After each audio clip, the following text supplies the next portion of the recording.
Hello to everyone who joined our platform The Gaze. We are happy to see you as always. Today we will discuss the topic of security in the whole world.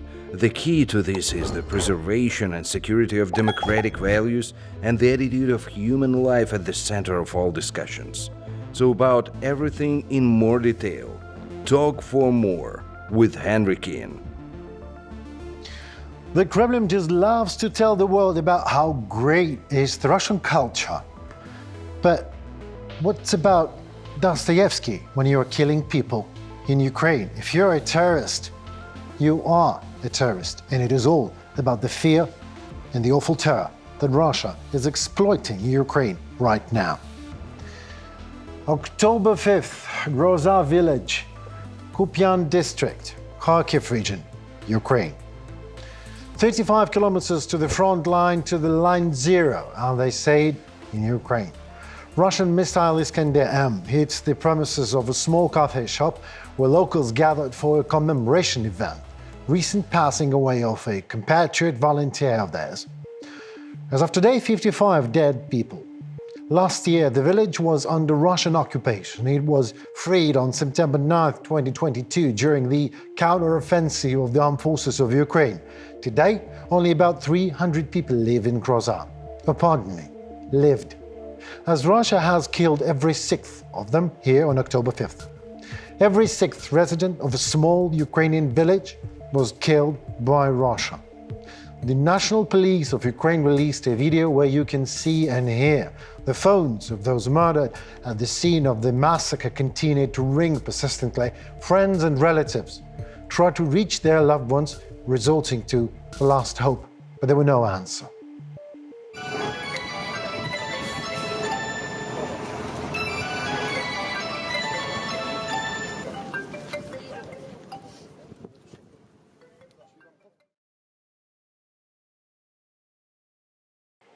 The world condemns Russia's outrageous terrorist attack in Groza. The Minister of Foreign Affairs of Lithuania, Gabrielius Landsbergis, stated that the latest Russian missile attacks on the Kharkiv region once again indicate nothing else but the genocidal nature of the war against Ukraine.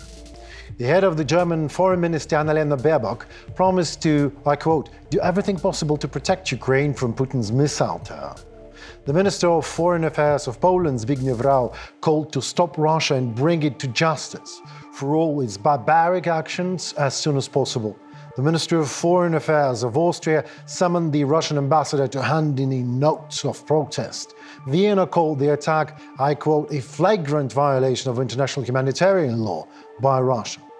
High Representative of the EU for Foreign Policy and Security Policy, Josep Borrell, assured that Russia will not be enjoying impunity for war crimes it commits. The representatives of the UN spoke with the witnesses of the missile attack in Groza in person. Barbaric consequences of this war, that 20% of a community can be wiped out in seconds while people are shopping, while people are sitting having a coffee with their loved ones. This is a remote community. This is civilian infrastructure. Those were civilians. That amounts to a violation, a grave violation of international humanitarian law. The organization noted that, I quote, this attack is one of the largest since February 24, 2022, but it is far from being the only one. Ukraine convened a meeting of the UN Security Council. Sergei Kislitsa, Ukraine's ambassador to the United Nations, said that Russia attempts to undermine Ukrainian human potential, encroaching on the very rights of Ukraine and Ukrainians to exist. These attacks occur every day, and the only way to stop them is to deprive Russia of the capability to attack. That is the main task that the Ukrainian armed forces are fulfilling, in particular by using weapons received from our allies to reduce the Russian military potential, thereby limiting its capacity to wage aggressive wars. The very next day, October 6th, Russians attacked Kharkiv. The body of a 10-year-old boy and his grandmother were found under the rubble of a usual residential building, 30 people injured. As of today, the Russian Iskander missiles destroyed 72 houses in Ukraine. This is no mistake.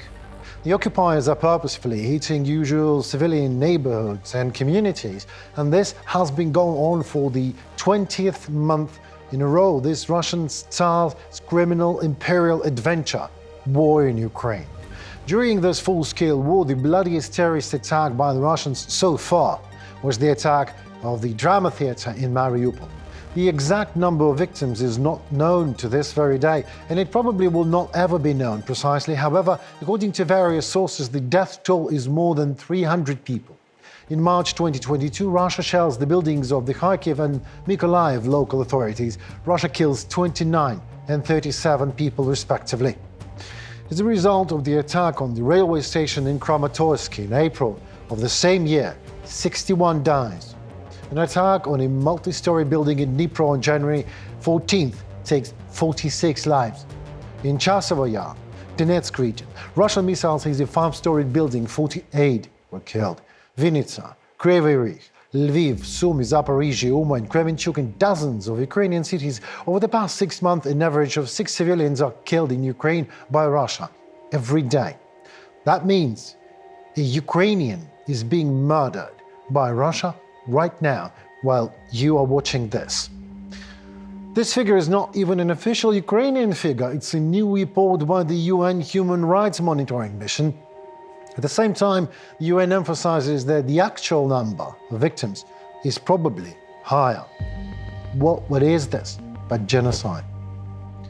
Modern Putin's Russia is not an outdated Soviet empire that buys it all on the Western market and cannot create anything on its own. True, Russia can't produce a smartphone. Well, at least you can't really call it a smart one. Also, Russia has not created a decent Russian car yet, or Russian computer. But you know what? Russia has created something indeed so advanced it would send shivers down your spine if, God forbid, you ever see that in action. Russia has invented an advanced system of torture. It has tested it on Ukrainian prisoners of war, both military and civilian. Prosecutor General of Ukraine, Andriy Kostin, said that according to the latest estimates, about 90% of Ukrainian prisoners of war were subjected to torture, threats of sexual violence or actual rape, or other forms of ill and inhumane treatment. In the deoccupied territories, law enforcement officers keep on finding evidence of these horrors. In the Kherson region, 11 executions were recorded. Almost 100 cases of torture are being investigated in the Kharkiv region, in which more than 700 victims have been identified. So far, 156 suspects have been identified, servicemen of the Soviet Union and representatives of the occupying authorities. 114 indictments have been sent to court. 35 have been convicted of torture and ill treatment as war crimes. Andriy Kostin, Prosecutor General of Ukraine. Well, let me just get back to that report of the United Nations Human Rights Monitoring Mission I've mentioned a minute ago.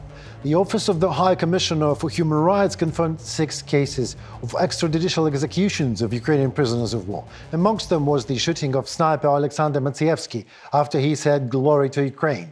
The authenticity of the video with the beheading of Ukrainian soldiers was also confirmed.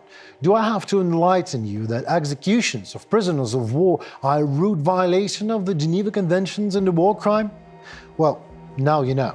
Russians do know that too. They just don't really care. Russia's armed aggression is becoming synonymous to torture, abuse, and truly inhumane cruelty. The ZMINA Human Rights Center published the report, I quote, "School Torture," an analysis of the readings of detainees held in the village of Bilyayevka, Kherson region.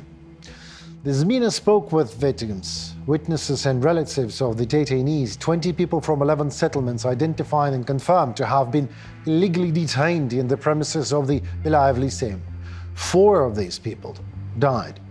The detainees were not fed, if you can call it a food. Once every 4 or 5 days, some liquid in a cut of 5-liter tank, enough for a few sips for everyone. For all of them, 5 liters of water in several days. Some were forced to drink their own urine. No, I'm not asking for any forgiveness for being so detailed. But how else can I deliver my message to you? Ukraine is fighting a medieval horde. that should have no place in today's civilized world, and that is happening in the very center of Europe in the 21st century right now. People are beaten with carpentry hammers until all bones in their hands and legs are broken. Electricity torturings take place. Sometimes for more Russian fun, wires are attached to the genitals. 29-year-old Maxim Ivanov was detained for the first time at the beginning of the invasion. Russian soldiers severely beat him, but later released. Then again, arrested again in August 2022. The story repeats itself. They threw me down, I fell, I got up. They started beating me with metal rubber, some wooden stick. I felt it on my ribs, on my back. I fell down a couple of times, losing consciousness. I asked for a phone to call my parents and say goodbye. I was told that I will die and no one will know. However, no matter how unfortunate it is, the United Nations Commissions for Investigating Violations in Ukraine stated a month ago that they have not yet found sufficient evidence to recognize Russian deeds in Ukraine as genocide. Well, experts saw only signs of genocidal rhetoric and certain elements of incitement to genocide. We are talking about Russian propaganda heads, of course, like, false news clusters who are calling actions for actions, which is an international crime by itself, of course, but somehow not yet a genocide. Let us all now do a small exercise. It will only take a minute of your time. I do it every time when I want to reveal someone's true attitude to the horrific war crimes of Russia in Ukraine. So, you would have to close your eyes right now and only listen to my voice. Now, imagine a pit in the ground full of dead bodies. Not necessarily in Ukraine, elsewhere, anywhere. You see that pit and these bodies, and you think this is probably the most horrific scene you ever witnessed in your whole life.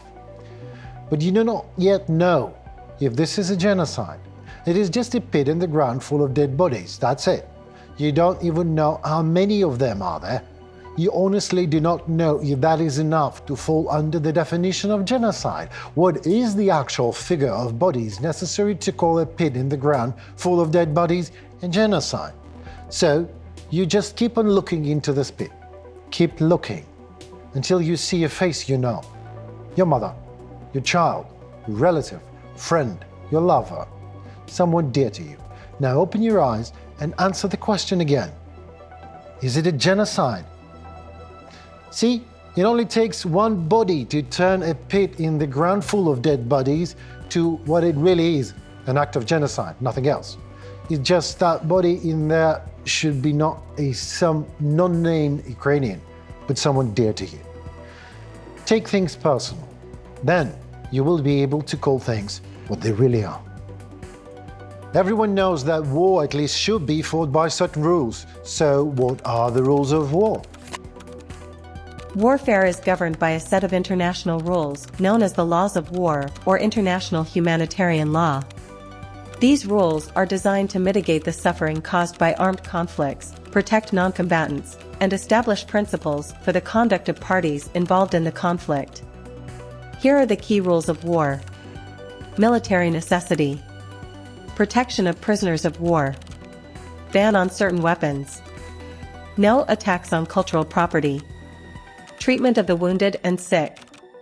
Red Cross and Red Crescent. These rules are designed to minimize the human suffering and destruction caused by armed conflicts and are enforced through international agreements, including the Geneva Conventions. Violations of these rules may lead to war crimes prosecutions. It's important to note that these rules apply regardless of the nature of the conflict, whether international or non-international. Watch this. The tortures, the killings, where is the bottom of the hell already? Let's talk about that with someone who's seen that. We are honored to have the guest Natalia Okhotnikova, human rights advisor at ZMINA. Natalia, hello. Hello, studio. My first question, do we know how many Ukrainians were abducted by the occupiers at temporarily occupied territories, and how many of them managed actually then to return home? Thank you for your question, because to be honest, it's one of the most important question because we do care about all our citizens who became stuck in occupied territory. And for the moment, our Human Rights Center, ZMINA, we are trying to document all possible cases of those who both be abducted. For example, it's civilian activists, it's volunteers, it's teachers, representative of local communities.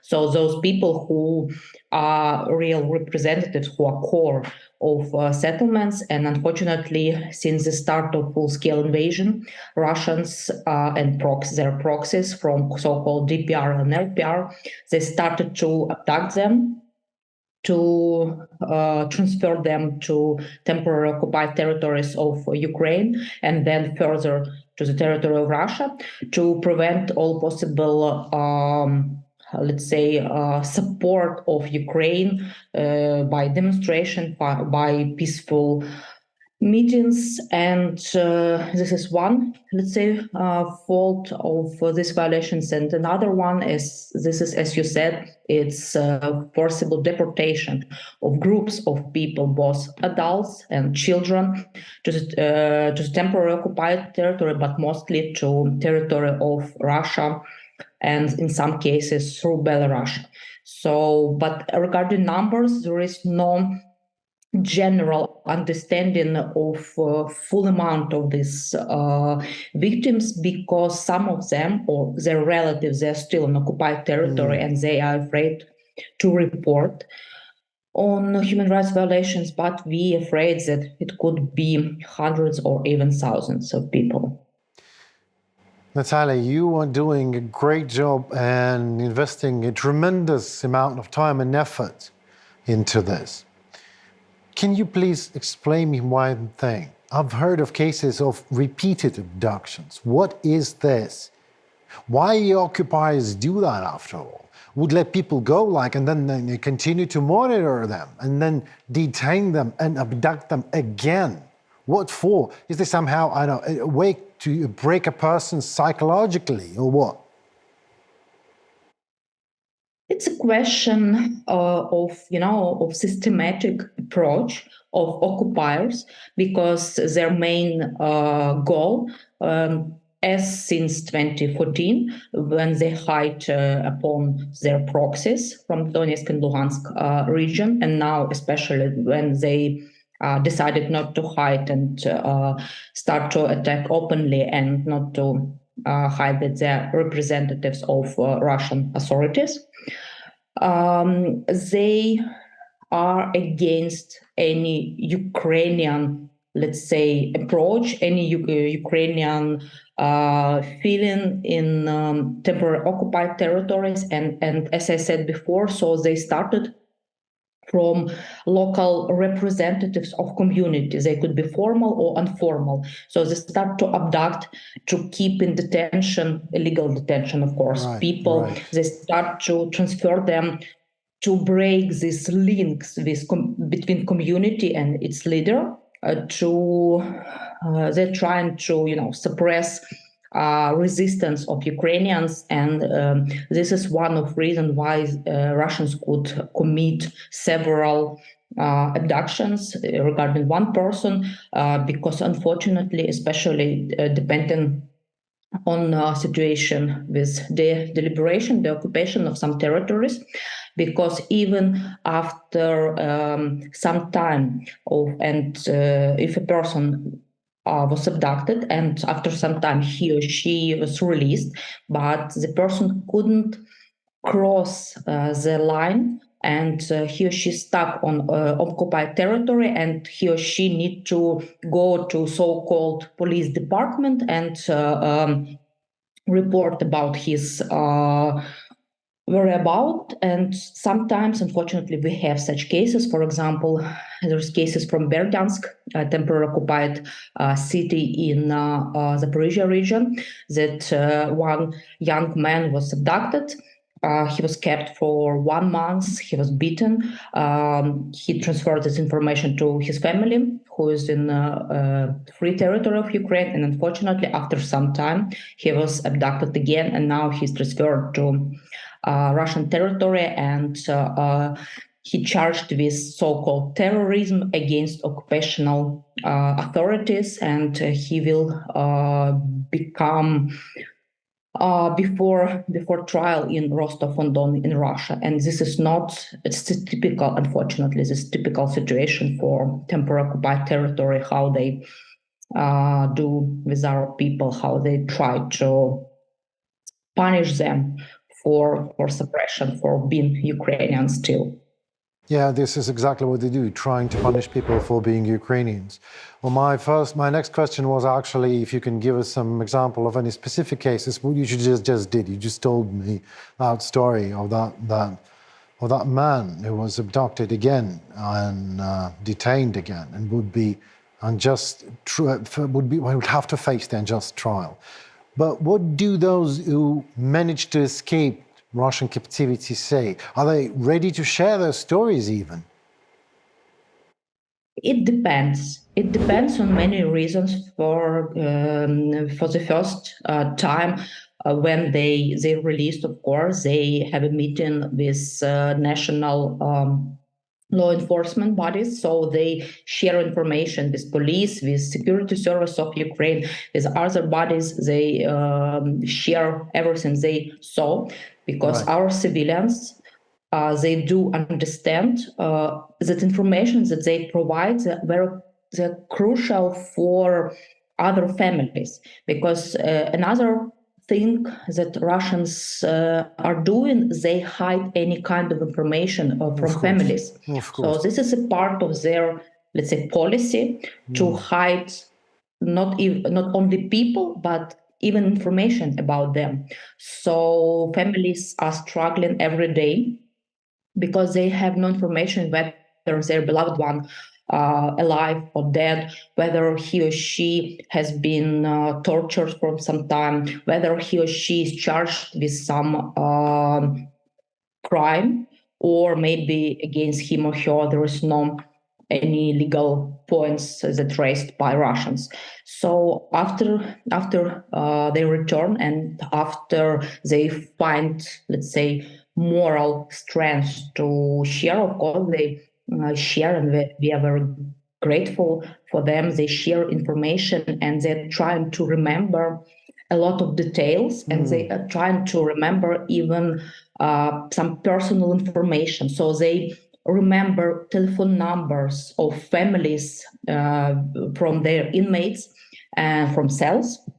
And they are trying to pass this message from captivity to families, for example, that a person is still alive, where he or she is, and what needs does the person has. So it's crucial to have this information for them, and they're trying to do best, for remembering a lot of information and to share it with Ukrainian both authorities and civil organizations.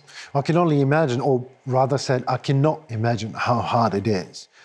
But when you are about to communicate with these people that are at some point of time ready to share their stories, who have survived abduction, in any special way you have to talk to them. You have to treat them probably in a special way.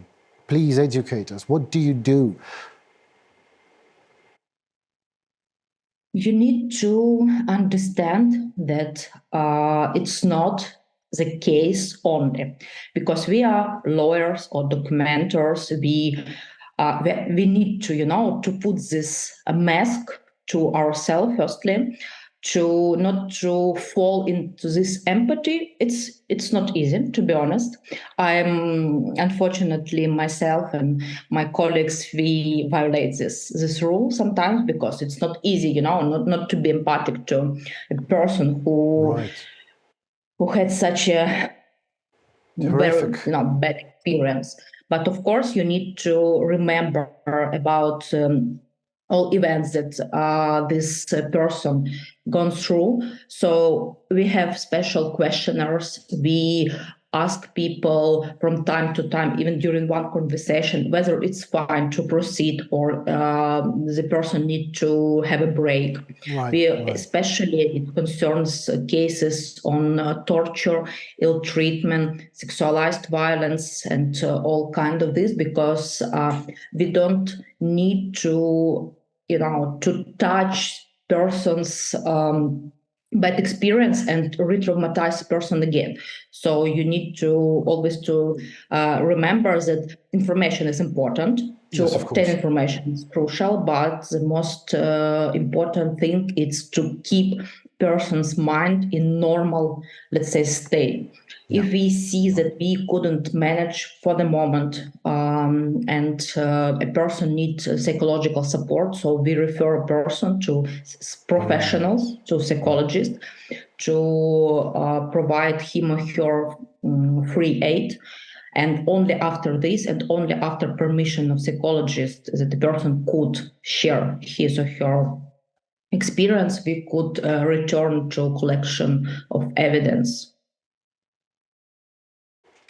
I wonder how important is it to record all the cases and details of abduction? The reason that I ask, Natalia, is because I have been recently asked, is it even realistic to bring the perpetrators to justice? So why to keep this information?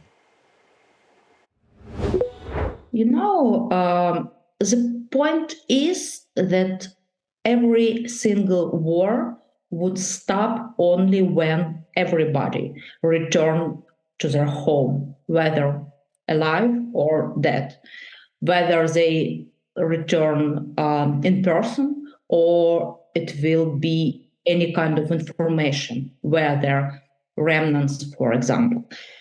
So it's our moral obligation to collect all possible information that we could collect and document it properly and submit it to all possible international bodies for keeping them track of crimes that commit Russian authorities, army, their proxy, they're all people who support their part, because we are very realistic on this point. So maybe we will not collect everything, but we need to put this goal as much as we possible, just to know and to be sure that all information is put in place and documented properly. Because, for example, I've been in the strategic litigation and collecting this information since 2014. And unfortunately, some people who I've questioned in 2014 and 2015, for example, after their return from captivity, or they shared information about other human rights violation, unfortunately, some of them are not alive today. Nobody knows what will be in 10 years, in 5 years. So we need to collect and prepare it in very high level for those courts or tribunals or other bodies who will take care of these cases maybe in 5 or 10 years, because we see... You're absolutely right. We all need that. We need everyone to return from the war, whether alive, hopefully, or as a memory. Thank you so very much, and hope to have you back soon with us. Thank you. Thank you for the invitation. Have a good day. Have a good day. Goodbye. Watch this. Deportation. Is that another way of torture? I think it is. Because there is that gloomy saying, when I thought I reached the very bottom of hell, someone knocked from underneath. When you think that this is it, things just can't possibly get any more ugly, and then Russians show up. Russia has killed more than 1,000 Ukrainian children. Of them, 75 children suffered torture. It happened so that most of them lived in the village of Yevheniia, Chernihiv region. Children and adults were kept in the basement of the school for 25 days in a row. All reports of torture come, of course, as the aftermath of the liberation of the territory, most of the cases sexual violence. And a separate topic of horror, deportation. Russia detains and sends thousands of children from the territory of Ukraine. Unfortunately, I can't be precise this time. It is 19,546 children. So far, Ukraine managed to return only 400 of them.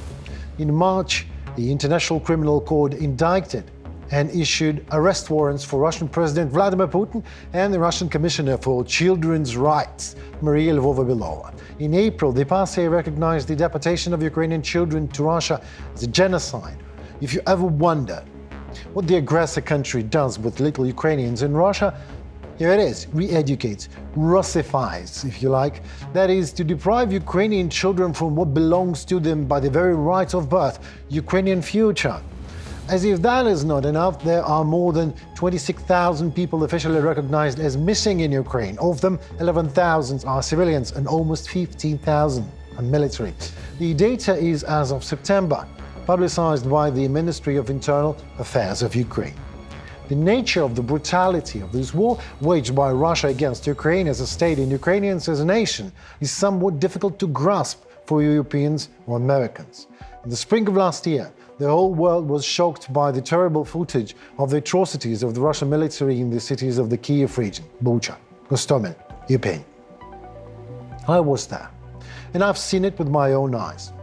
With the president of Ukraine, Volodymyr Zelensky, repeatedly answering questions about his most terrible day during this war, recalled the day when Bucha was freed, when the mass killings of civilians perpetrated by Russian troops became obvious to the world. Hundreds were killed, tortured, shot on the streets, bodies everywhere, mines and explosives in the ground. Even the bodies of the dead were mined. That was the day when the president of Ukraine said that from now on, Russia will be perceived in the world only as a country of murderers. На нашій землі побувало концентроване зло. Concentrated evil visited our land. Killers, executioners, rapists, murderers who call themselves an army and who deserve only death after what they have done. For these murders, for these tortures, for these hands torn off by explosions which lie in the streets, for shooting tight people in the back of the head.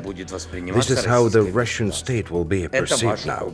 This is your image, your culture and human nature died together with the Ukrainian men and women to whom you came. We already have another guest on the line to discuss the horrific behavior of Russia in Ukraine and actually elsewhere in the world. Hello, Yevheniia. Hello. Thank you for inviting me. Sure. You're a professional, but my first question, a coalition of Belarusian investigative journalists behind the border of the Belarusian Investigative Center stated that members of the family of the President of the Republic of Belarus, Alexander Lukashenko, are personally responsible for the deportation of children from Ukraine. Is that true? Well, apparently, Lukashenko had been a good partner in crime, I would say, with President Putin. So, yes, he is responsible for the deportation as well. And you might also see this. I can't even find a word because I think it's another war crime when they dragged Ukrainian kids and brought some so-called diplomats from, I don't know, Palestine, for example, and some countries that support Russia, trying to explain, to find explanations why these kids are in Belarus and not returning to Ukraine. And it looks really ugly, I would say. And just in a few days ago in Strasbourg, in Parliamentary Assembly of Council of Europe, we had testimonies of Ukrainian kids that were kidnapped. They were taken to Russia, and finally, well, the story was a happy end because their father was able to travel to Russia and take them.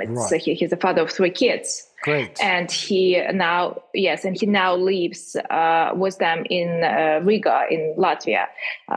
This family is from Mariupol. It's a very famous story, and I think it's important for different members of parliaments of different countries to hear these stories, not just me to tell these stories or other members of parliaments of Ukraine, but to hear the testimonies. Yeah, sure. And it's lovely to hear that, because Riga is my native city. I've been born and raised in Riga. I have Latvian citizenship. So it is great that my country and my people in my city are helping in any way possible, and in this way just as well. My next question is, I understand that Ukraine cannot yet reveal all the details of the exchange of prisoners of war and the return of deported children. But I would like to know what I can. What is the role of our foreign partners and allies in this process, if any? Regarding the exchange of prisoners of war, it's mainly a job of our intelligence, and they have these lists for the exchange. And of course, the more people from Russia, soldiers from Russia, especially of the high ranking, we get when they either come to Ukrainian side, or they are being captured during the battle, the better chances are to return our people. And of course, the huge problem is that international humanitarian organizations, neither United Nations, neither the Red Cross, the International Committee of Red Cross, do not have access, I would say, do not try to get access to our prisoners of war that are being kept in Russia, because Russians in Ukraine, they're well fed, they get the medical treatment, journalists can access and actually have interviews with them, and no one actually came and looked what's going on with prisoners of war from Ukraine. And that's very sad, because it's a diagnosis for all these international organizations with billions and billions of budgets. Absolutely. I'm with you. I agree with you. I mean, you made the right point here. I mean, they're not trying to. I mean, they will probably be able to if they would have enough will and time and effort invested in that. But Yevheniia, why do you think this is happening? Why they are not trying to get a proper access to Ukrainian POVs? Is there just a bureaucracy, or there's something else, or someone else is standing maybe behind that? Well, they claim that Russia does not give the access, and they need security guarantees when they travel, either to the temporary occupied territories, either to the mainland Russia. And as well, of course, there's also the huge possibility that the Russians would try to show as so-called Potemkin villages, not giving the access to the real places where the prisoners of war are captured. But we see the reluctance of international organizations in many fields, and it's not just also in Ukraine. We see that throughout the global, throughout the planet. For example, United Nations, is not fulfilling mandate, and now we come closely to the problem of the reform of United Nations and at least the Security Council, because the Security Council still lives with the rules after the Second World War, when you had these few countries that gained the possibility of the veto, and they still hold it. And actually, Russia inherited this veto right just after the Soviet Union. Although Russia never sent documents to be a part of United Nations. Actually, Ukraine and Belarus, being the Soviet republics, they were members of United Nations from the very beginning. And Russia just sat into the chair when Soviet Union collapsed. Well, I'm actually, in regard with the United Nations, what can I say? How can I comment that? Russia was presiding over the United Nations Security Council So obviously you are expecting the world to believe that there are no mechanisms for modern politicians just to stand and walk away out of the room without having any discussion with a brutal thug that is presiding the United Nations Security Council. But that's something else. The United Nations Security Council is yet to find a new form, a new structure, and I'm sure that the world will be able to find a new structure for it. But what I would like to talk about now is the cynicism of Russia's statements in the United Nations. Just don't know any limits. Of course, I'm not surprised. But the permanent representative of Russia to the UN, Vasil Nebenzia, stated that near the village of Groza in the Kharkiv region, more than hundreds of people died due to the Russian attack at the funeral of, I just quoting him, high-ranking Ukrainian Nazi. Well, of course, Russia attempts to find ways to sort of legalize its dirty deeds and ways in Ukraine. But my question is, why is Russia in the United Nations Security Council after all? Or rather asked, is Europe that impotent? No mechanism to avoid the absurdity and no possibility and yet political will to invent, to create these mechanisms right here and now because they're urgently needed. The reform of the Security Council had been into the focus in different countries for at least last year. But I don't think the reform could be in the way just putting a few other chairs to the table. There have been thoughts maybe adding some more countries from the global south, from Africa, but it will not, give any possibility to actions of the Security Council.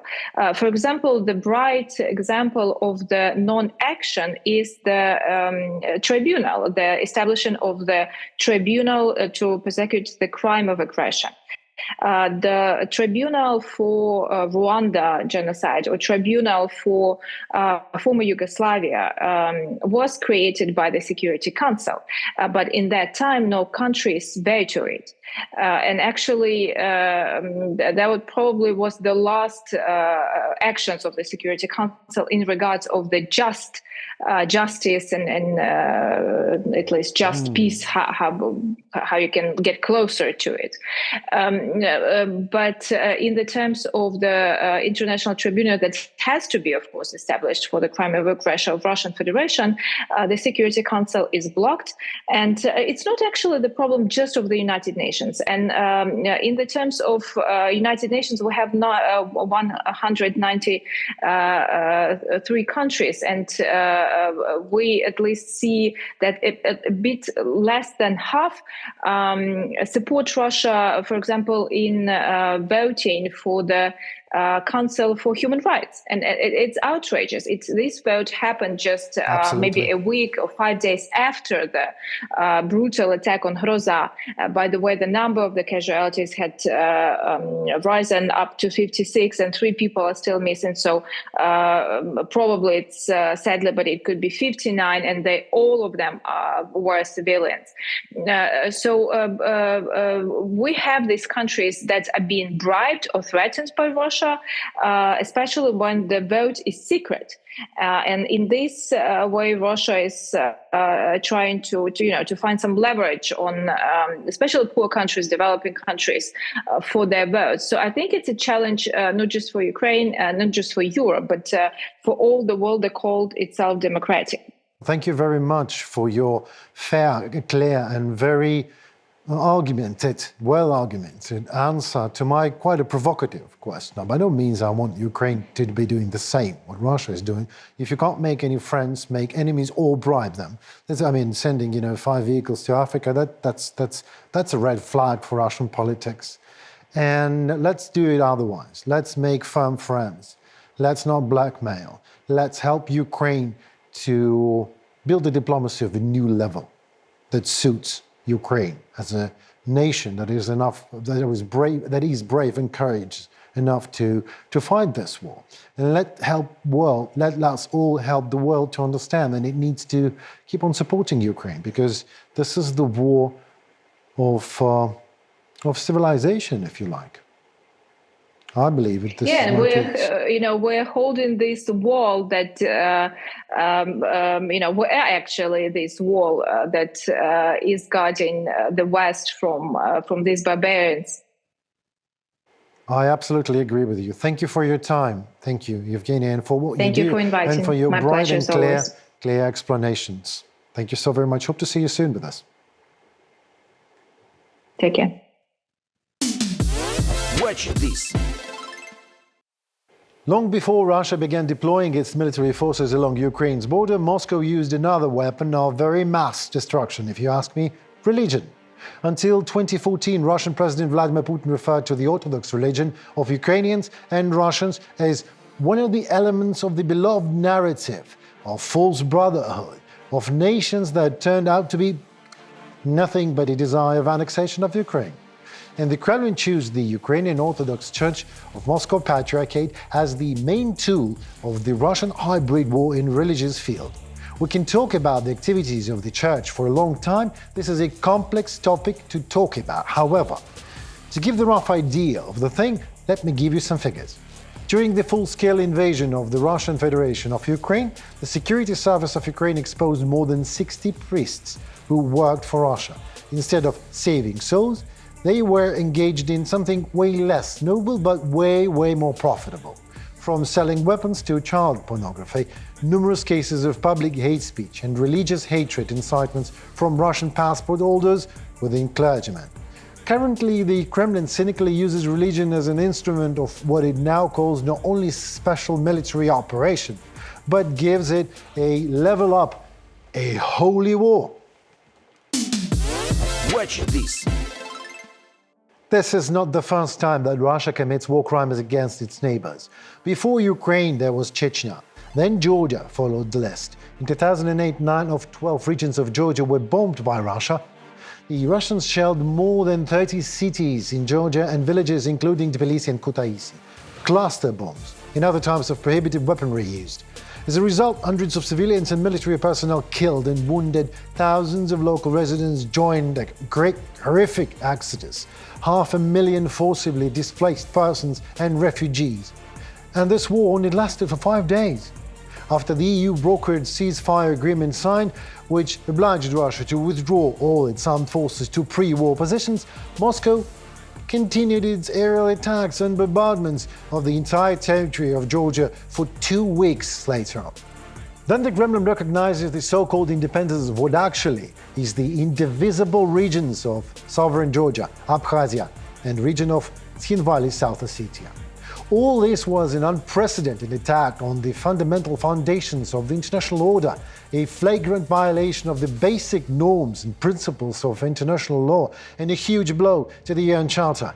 But the collective West was not collective enough back then and just let it all go. The International Criminal Court, which prosecutes international crimes, has studied the conflict, but The Hague never found Russia guilty of the Russian war in Georgia. Whoops. Only 2 officials of the self-proclaimed Republic of South Ossetia and only 1 Russian soldier were found guilty of some war crimes. That's it. Next guest is waiting on the line already. Let's not keep him waiting. Zygimantas Pavilionis is with us tonight, chairman of the Foreign Affairs Committee of the Lithuanian Seimas. Hello, Zygimantas. Pleasure, thank you. My first question, back then, why did the court in The Hague not found Russia guilty of the war in Georgia in 2008? Well, because the Deep West, as sometimes we are calling, they thought that they might correct the killers with appeasement, with money, with different kind of reset of relations, but that was very stupid. And we were shouting and screaming. I was deputy foreign minister then, saying that this is Munich of 21st century. when instead of punishing Putin for what he did with Georgia, nothing happened. And that, of course, incited him to continue in Ukraine. Well, you said it is stupid. I agree with you. But Prosecutor Karim Khan's office investigated the Georgian case. He's currently investigating war crimes in Ukraine.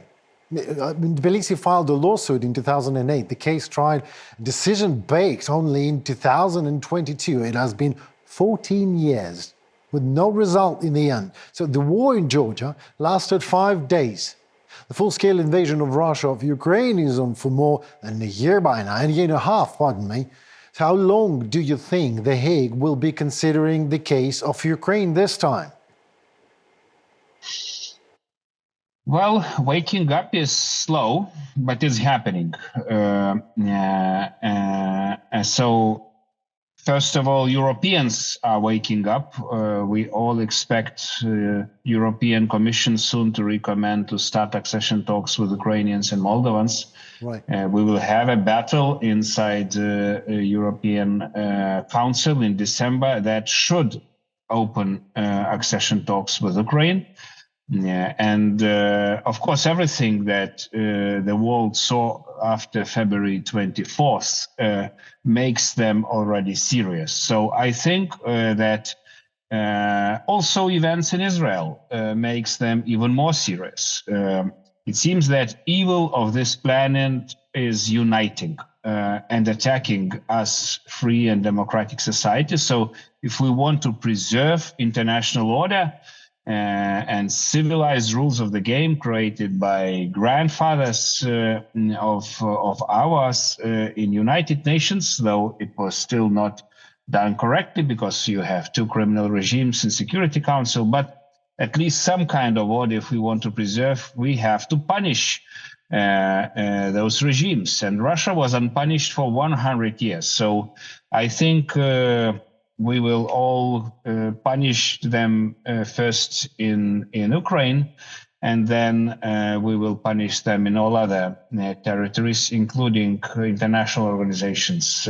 It's slow, it's painful, it's unjust, but we are moving, I think, to the right direction. When you say punishment is the consequence of the crime, I believe that. But when you say punish, do you believe like someone in person? Well, of course, Putin and Shoigu, but do you believe that the Russian nation should be also held accountable for giving the keys to the council to Putin, for being a new Russian Tsar? Or do you believe that the Russian nation can change in some way after Putin? No, there is no choice here. This comes together. Yes, Putin and his closest friends have to be punished for crime of aggression. But we are punishing Russians for support to Putin. They say they do not support the crimes, but even standing by the crime, exactly. Those bystanders, they are creating all the situation. They are feeding Putin with their daily work, with silence, seeing that crime. So Russians are not allowed to travel. We are introducing new sanctions. Yes, this is slow. We have some fatigue in this area, but never ever in our history we've been punishing Russians as we are punishing today. Tomorrow I will go to Berlin. We'll speak with great Germans who finally, at official level, agreed that Russians is their national security threat, because for many years Russia was the savior of Germany. Why not to start the punishment with like throwing out Russia from United Nations Security Council and United Nations? Because I was in New York a couple of weeks ago with the United Nations. I've seen them there. And it was outrageous, I believe. And why not to start with this? How can we do that? I think this is another interest of Ukrainians and Germans, because a country like Germany or or India, if you want, if they call themselves democracy, they are not in Security Council. And this organization is created with criminal regime. First of all, Hitler and Stalin created Second World War. So yes, we punished one regime, but with another regime, we made Yaltas. We sacrificed countries like Baltic states, and this needs to be learned. We have to do everything to kick Russia out of Security Council, and this is a big German interest. So let's work with Berlin. I know that sometimes countries like our brothers in Poland, they're not so happy, but I would encourage you to do it with Berlin, with Paris, with London, with all NATO capitals, because finally we have to land in Washington NATO summit with invitation to Ukraine to NATO. So we must do it, and we will do it. I mean, it's great to hear that, but if that would be up to you, if you would be sitting in, let's say, United Nations Security Council, and you would see that Russia is presiding over it, what would you do? Would you stand out and walk away? Well, if it will be, according to me, I would create United Nations of Democracies only. And I share the dream, maybe it's too crazy and too radical, of banning autocracies by international law. It's a long way. Now they are fighting back. Now they are uniting and they are starting to kill us, democracies. But I think we will come in one or another scenario to that kind of solution. Maybe it will be global NATO that we are creating. Maybe it will be enlarged EU. Maybe it will be Union of Democracies. But this has to stop. International system is not stopping killer regime from action. So we have to take this responsibility in our hands. Well, because killer regimes is taking actions, and international society is more like an observer these days.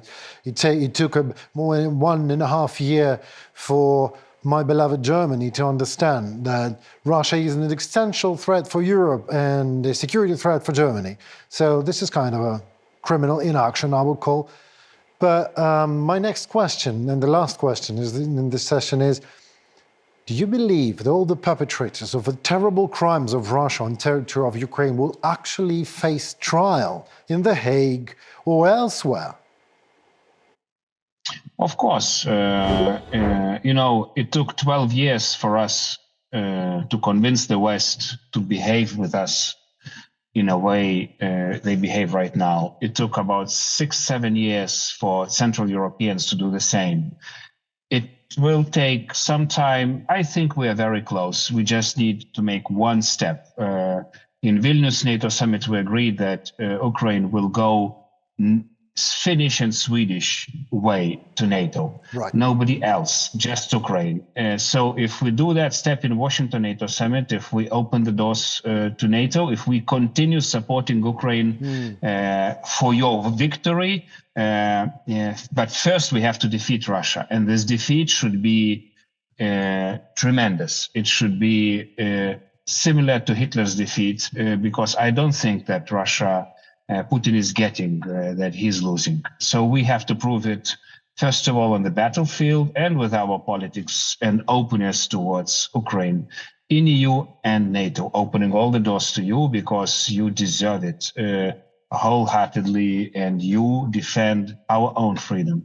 And for this, we have to at least open the doors of our European and NATO clubs to you, because you will defend our freedom. You are security provider. You are our guardian agents on the Eastern fronts. Well, the Ukraine is a guardian angel of Western world. We are just an Eastern country, media that helps Ukraine to win the war. But I am absolutely with you. And I have a dream that is close to realization, close to reality, that Comrade Lukashenko will join Comrade Putin, and they will all hit the floor at the Hague. This is what I would love to see him in the Hague. Actually, maybe the tribunal should be the best TV show of this century. We all hope on that. I think we will still watch that TV show together. I would love to hear that. I'll catch you on that. Thank you so very much for your time and for your effort. And thanks for being with us. Hope to talk to you very soon. Thank you. Watch this. Russia's brutality is an impune evil that tends to return. This is an evil that has not been timely and properly assessed before. Where should honor, humanity and justice in war come in modern Putin's Z soldiers if the Soviet crimes of the 1930s and 1940s are not recognized and condemned by the world? Was the Soviet Union punished for the crime, mass deportations of Ukrainians to Siberia, Sakhalin and other distant regions of Russia? No, no punishment. The world has not yet condemned any of these crimes as well as many others properly. And there we go, unpunished Soviet evil is back. In the 21st century, in the year 2023, the world must do all that might be necessary so that Russia never gets a chance to demonstrate its cruel barbarity again. Sanctions should show their max effectiveness. And all-round assistance and support of Ukraine should bring back the peaceful blue skies above their heads and the much-desired victory to Ukrainians. It was my show, Talk for More. Thank you so very much and for your time for being with us.